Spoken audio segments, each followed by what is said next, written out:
చిట్టి హాయ్ చెప్పు. ఇక్కడ ఇక్కడ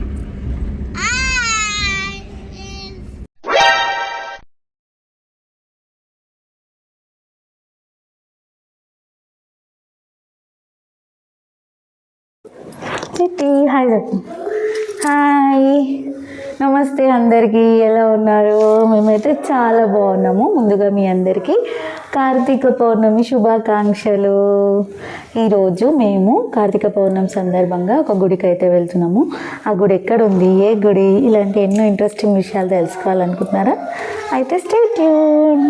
శివయ్య బోలా శంకరుడు, అంటే పిలిస్తే పలుకుతాడు. ఇంకా దేవతలకి కాదు, రాక్షసులు అడిగితే కూడా వరాలు ఇస్తాడు అని ఒకరోజు ఒక షార్ట్ వీడియోలో చెప్పాను. అప్పుడు దానికి మా ఆదిలక్ష్మి మేడం ఏమన్నదంటే, అమ్మ తల్లి, నీకు ఆల్రెడీ చాలా వరాలు ఇచ్చేశాడు దేవుడు అని. నిజమేనండోయ్, నాకు నిజంగా శివయ్య చాలా వరాలు ఇచ్చాడు.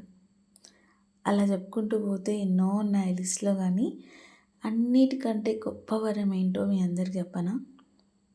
ఆయన భక్తురాలిగా నన్ను స్వీకరించాడు. నన్నే కాదు, ఎందరినో. అందుకే శివయ్య అంటే పిచ్చి నాకు. ఈ కార్తీక మాసంలో అసలు ఆయన నా కల్లో రాని రోజు లేదు. కల్లో వచ్చాడు. ఏం కోసేస్తావు? మంచిగా చెప్పు. ముక్క కానీ ఒక్కరోజైనా అసలు దర్శనం చేసుకుంటానో లేదో అని చాలా బాధపడ్డాను. ఫైనల్లీ కార్తీక మాసం రోజైతే ఆ అదృష్టం నాకు ఆ శివయ్య కల్పించాడు. ఈరోజు అయితే మేము రంగారెడ్డి జిల్లా షాద్నగర్ మండల్లో ఉన్న ఉత్తర రామేశ్వరం అని పిలువబడే ఒక గుడికి అయితే వెళ్తున్నాము. నిజంగా చెప్తున్నా, చాలా హ్యాపీగా ఉంది నాకు. ఫైనల్లీ ఇక్కడికైతే వచ్చేసామన్నమాట. ఈ ప్లేస్ చూడగానే ఒక వైబ్ వచ్చేసింది నాకు. ఇంత పెద్ద రథం ఉంది చూడండి ఇక్కడ. ఆల్మోస్ట్ ఒక పెద్ద జాతరలానే ఉంది కార్తీక పౌర్ణమి రోజు. ఇంకా కార్తీక పౌర్ణమి రోజు ఉసిరి దీపం పెడతారు కదా, దానికోసమని ఈ తాత దగ్గర దీపాలు కొందామని పోతే వాళ్ళ మన్మరాలు వచ్చేసింది. అమ్మాయి చాలా తెలివిగా, అక్క 100 రూపాయలు ఒక్కటి, మేమందరం సేమ్ రేట్కే అమ్ముతాము, కావాలంటే వేరే దగ్గర అడుగు అని చెప్పేసి, సరే అని కొనుక్కొని లోపలికి వెళ్తే లోపలేమో 50 రూపాయలు 30 రూపాయలకు కూడా అమ్మేశారు. సర్లే ఇంకా ఏం చేస్తాం, అది బిజినెస్ ట్రిక్.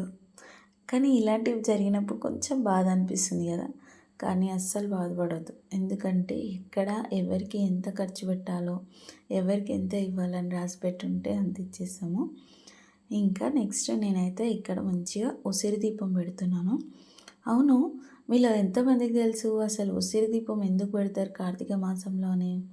యాక్చువల్లీ ఆ క్షీరసాగర్ మదనం జరిగినప్పుడు అమృతం ఉద్భవించింది కదా, ఆ అమృతం నుంచి ఒక చిన్న డ్రాపు భూమి మీద పడడం వల్లనే ఈ ఉసిరి చెట్టు ఉద్భవించిందని, ఈ ఉసిరి చెట్టు వేళ్ళలో శివుడు, కాండంలో విష్ణువు, ఇంకా ఆకుల్లో బ్రహ్మదేవుడు ఉంటారు. కాబట్టి ఉసిరి చెట్టుని ఏ విధంగా పూజించినా, ఆ త్రిమూర్తులను పూజించిన ఫలితం లభిస్తుందని నమ్మకం. ఇంకా ఇక్కడ ఇది మెయిన్ గుడి అన్నమాట. చూస్తుంటే ఎంతమంది జనాలు ఉన్నారు చూడండి. అందరూ ఇక్కడ ఎవ్రీ అమావాస్య ఇంకా పౌర్ణమికి నిద్ర చేస్తే వాళ్ళకున్న దోషాలు పాపాలు తొలగిపోతాయని చాలామంది నమ్ముతారంట. అందుకే మేము వెళ్ళినప్పుడు సాయంత్రం అయింది. ఆల్మోస్ట్ అందరూ బిస్తర్లు రగ్గులు తెచ్చుకొని పడుకోవడానికి రెడీగా అన్ని వస్తువులు తెచ్చుకున్నారనమాట. ఇంకా నేను మా చిన్ను ఇక్కడ టెంకాయ కొట్టేసి లోపలికి వెళ్ళడానికి దర్శనం లైన్లో నిల్చున్నాం అనమాట. చాలా రష్ ఉంది అసలు. ఇప్పుడే ఇలా ఉంటే ఇంకా శివరాత్రి రోజు ఎలా ఉంటుందో ఊహించుకోవచ్చు. ఈ గుడి ఈ చుట్టుపక్కల చాలా ఫేమస్ అంట. చుట్టుపక్కల ఎంతోమంది జనాలు వచ్చి వాళ్ళ మొక్కులు తీర్చుకొని వెళ్తారంట. చుట్టుపక్కలనే కాదు, ఇంకా ఎక్కడి నుంచో వేరే రాష్ట్రాల నుంచి కూడా వచ్చే వాళ్ళు ఉంటారంట. ఇప్పుడైతే దర్శనం కోసం నిల్చున్నాము. చాలా రష్ ఉంది. అస్సలు కాలు కూడా పెట్టడానికి సందులేనంత మంది జనాలు ఉన్నారు. ఇది గర్భగుడి అనమాట. యాక్చువల్లీ గర్భగుడిలో నో వీడియోస్, కానీ నేను శివయ్యని చూద్దాము అని చెప్పేసి కెమెరా అయితే చేతిలో పట్టుకున్నాను. దర్శనంకి వెళ్ళి ఆన్ చేసేసుకొని ఇంకా మీరు కూడా చూడండి ఎంత బాగుందో శివయ్య. నా శివయ్య ఎంత ముద్దుగా ఉంటాడో. అయితే ఇక్కడున్న శివలింగానికి ఒక్కొక్క విశిష్టత ఉందండోయ్. ఏంటంటారా? సాక్షాత్తు ఆ శ్రీరామచంద్రమూర్తి ఇక్కడున్న ఈ శివలింగాన్ని తన సహస్తాలతో ప్రతిష్ఠించాడు అని ఇక్కడ జనాలు నమ్ముతారు. అందుకే ఆయన గుర్తుగా ఈ శివలింగం మీద బాణం గుర్తుంటుందంట. అండ్ ఇంకో విషయం ఏంటంటే ఈ శివలింగం ప్రతి సంవత్సరం కొంచెం కొంచెం పెరుగుతూ ఉంటుందంట. అందువల్లనే శివలింగం మీద కొంచెం పగుళ్ళు కూడా ఉంటాయని ఇక్కడ వాళ్ళు చెప్తున్నారు. యాక్చువల్లీ మధ్యాహ్నం లోపు వెళ్తే అభిషేకం చేయడానికి అవకాశం ఉండేదంట. కానీ మేము ఈ దీపావళి పెట్టొచ్చు, సాయంత్రం అయితే చాలా బాగుంటుందని ఈవినింగ్ టైంలో వెళ్ళాము. అప్పుడు అభిషేకానికి ఛాన్స్ లేకుండే, అందుకే మేము లోపలికి వెళ్ళి అవన్నీ చూడలేకపోయాము. ఇంకా చాలా అంటే చాలా అద్భుతంగా దర్శనం చేసేసుకున్నాము.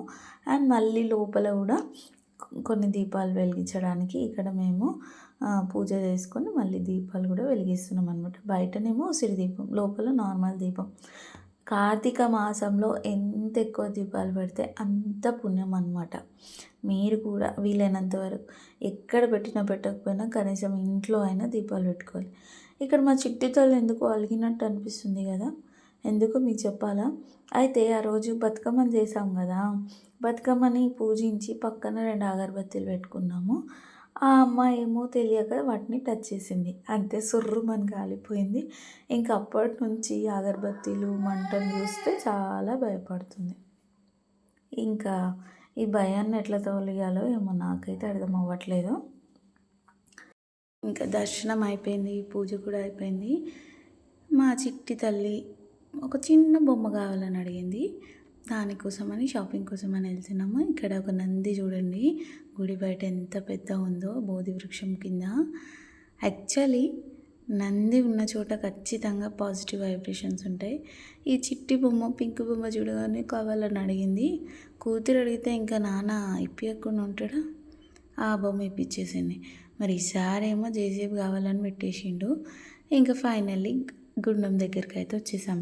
యాక్చువల్గా గుండంలో స్నానం చేసుకొని గుడి లోపలికి వెళ్ళాలి, కానీ మేము ఆల్రెడీ ఇంటి దగ్గరే స్నానం చేసి వచ్చాము. అండ్ ఇంకా లేట్ వచ్చాము కాబట్టి ఇంకా స్నానాలు అవి పెట్టుకోకుండా డైరెక్ట్గా గుడికి దర్శనానికి అయితే వెళ్ళాము. ఇక్కడ చాలామంది ఈ గుండంలో స్నానం చేసుకొని దర్శనానికి వెళ్తున్నారు. అయితే ఈ గుండానికి ఒక విశిష్టత ఉందంటండి. ఇక్కడ ఎవరైతే స్నానాలు చేస్తారో వాళ్ళకున్న రోగాలన్నీ తగ్గిపోయి హ్యాపీగా, ఇంకా వాళ్ళకున్న పాపాలన్నీ తొలగిపోతాయని ఇక్కడ జనాలు నమ్ముతారంట.